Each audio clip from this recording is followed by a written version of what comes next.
Il s'agit justement de la réalisation des infrastructures scolaires dans les régions qui sont frappées par une insécurité grandissante. Il s'agit pour nous d'examiner ces questions-là, de trouver des solutions afin de pouvoir justement poursuivre nos travaux et doter le Burkina Faso d'infrastructures de qualité pour le système éducatif. Puis pour ce qui est du PACE, accompagné justement par la Banque mondiale, il s'agit exclusivement de l'insécurité. Vous avez des localités là où effectivement les entrepreneurs par exemple ne peuvent pas avoir accès, ne peuvent pas aller réaliser les travaux.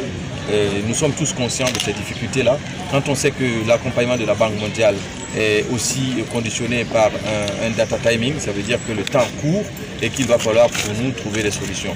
C'est dans ce sens-là que les gouverneurs sont ici ce matin pour réfléchir avec nous et voir comment est-ce qu'on peut trouver des plans B ou en tout cas voir comment est-ce qu'on peut réaliser ces infrastructures-là en toute sécurité. Non, la question du traitement justement de l'éducation en situation d'urgence ou en tout cas des élèves frappés par l'insécurité n'a pas débuté aujourd'hui.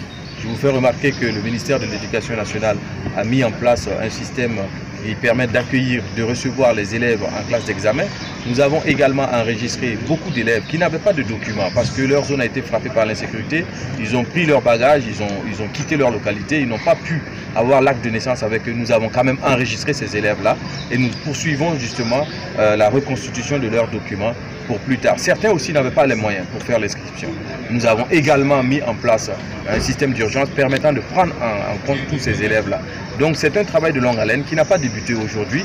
D'autres ont quitté leur localité, n'avaient pas pu rattraper certains cours. Il y a aussi également des cours de rattrapage qui ont été mis en place, des établissements d'accueil momentanés également pour ces élèves-là. Certains ont été relocalisés et réinsérés dans d'autres établissements.